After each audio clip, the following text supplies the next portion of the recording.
Nexia'nın devam hürmetli vatandaş.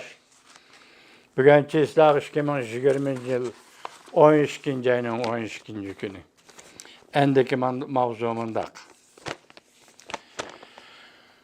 Taң yürüştüm buran. Karangulo haman taң karangusu buludu. Mavzulu haber 12. ayının 12. günü en bir orbiti ilan kılına Abdure New York Çeşivi haber mındak başlandı. Bu Xitay yazıcının makalesi iken endi bu tanqid şeklinde tahlil kılıp durup sizlerge yetkizimiz vatandaşlar. Bir neçe saat burun Amerika Ali Sot'ta 7 avazdan 2 avazga karıştırışı boyunca Texas ştatı teptiş Ken Pakistan'ın Wisconsin qatarlıq 4 ştatның üstüden saylamda xilaplık kılğanlığı doğrusidagi sunğan arzini qabul qilishni rad qildi. Ali Sot qabul qilishni rad qildi. Rad qilish sabablari bundaq. Rad qilish bu ştatlarda mesele yo'q deganlik emas. Belki Texas ştatının başka ştatlarının ötközgen saylama doğrusida arz qilishga qonun asosları yeterlik emas deganlikdir. Prezident Trump tayinlagan 3 nafar Oliy sud amaldori qarshi bilet tashladı.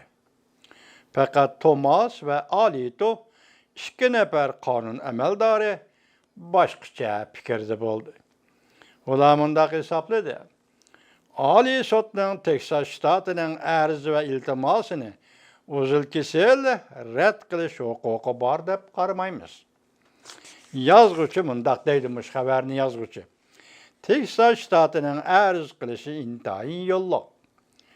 Chunki arz qilgan 4 ştat saylam jarayonida asosiy qonunga amal qilmay, saylamning natijasi asosiy qonunga rioya qiladigan Texas ştatının manfaatiga zarar yetkizdi. Undaqda Texas ştatı barliq ştatlar asosiy qonun aldı, baravardir deyilgan bo'yicha talab qo'yishi yo'lliqdir. Men mundaq hesaplayman deydi xabarni yozguvchi. Oliy sud asosiy qonunning inovatini qo'g'diri degandan ko'ra, ular yetarlik g'ayrat ve adalet duygusu bo'lmadi degan tuzuk. Texas ştatı Cumhuriyetçiler Partisi Oliy sud Texas ştatının arzini rad qilgandan keyin Texas ştatlik yuqori sud, Oliy sud emasmi? Texas ştatlik yuqori sud sungan arzning rad qilinishini anglagandan keyin bayonot e'lon qilib mundaq ko'rsatdi. Balkim qonunga rioya qiladigan shtatlar birlashib, asosiy qonunga amal qiladigan federatsiya qurishimiz kerak bo'lganda. Bu dal hozir Xi Jinping Jungo Kompartiyasining Amerikada mushundaq ish bo'lsa ekan deb o'ylayotgan o'ylari. Abdur bu yerda mushundaq keltirib, o'zimiz shundaq xiyolda yoki aynan xabar qilyapamdi. Mening hozir tanqidlayman degan yerim mana shu. Sizlar Xitoy Amerikani parchalamoqchimi? Hal qilgan federatsiya qurishimiz kerak bo'lgan Qarag'anda Oliy sudning rad qilish qarori Texas shtatini ümidsizlantirgan gap. Yana boshqa qizil shtatlar bilan birlashib, yangi federatsiyalik hukumat qurish mumkin. Bu ham xiyol. Abtar, sizga shuni aytib qo'yamiz, bu ham xiyol. 12. ayının 14. günü saylıqçılar bilet taşlaydigan kundur. Bilet pechatlanadi. Yani 2 gün kaldı. Saylıqçılar bilet taşlaydı, bilet pechatlanadi. 1. ayının 6. günü bilet eçildi. Kim prezident bo'lib saylandı, natija e'lon qilindi.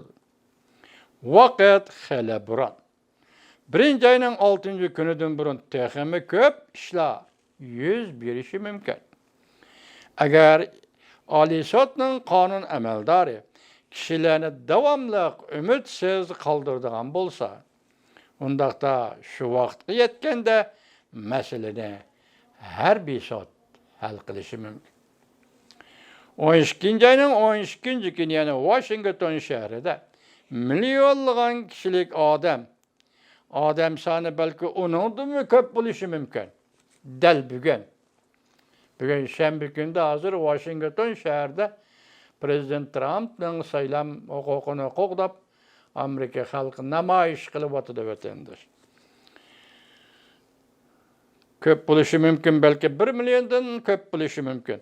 Bolup mu bugün Ali Sot sungan ərizini rad kılgan bir pillada gazaplangan namayişçiler bugün Ali Sot ve Adliye Ministerliğinin binaları aldığı topluşuda.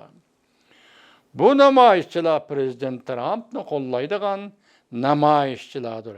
Halk ra'yi Donald Trump'ның en mühim kuralıdır.